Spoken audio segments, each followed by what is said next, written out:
ಕೊಟ್ಟಿಗೆಗೆ ತಗುಲಿದ ಆಕಸ್ಮಿಕ ಬೆಂಕಿ. ಯಲ್ಲಾಪುರ ತಾಲೂಕಿನ ಮಂಚಿಕೇರಿಯಲ್ಲಿ ನಡೆದ ಘಟನೆ.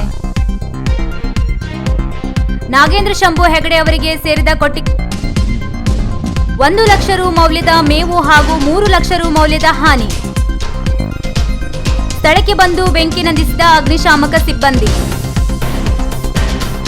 ಸ್ಥಳಕ್ಕೆ ಭೇಟಿ ನೀಡಿ ಪರಿಶೀಲನೆ ನಡೆಸಿದ ಕಂದಾಯ ಇಲಾಖೆ ಅಧಿಕಾರಿಗಳು ಹಾಗೂ ಪೊಲೀಸರು.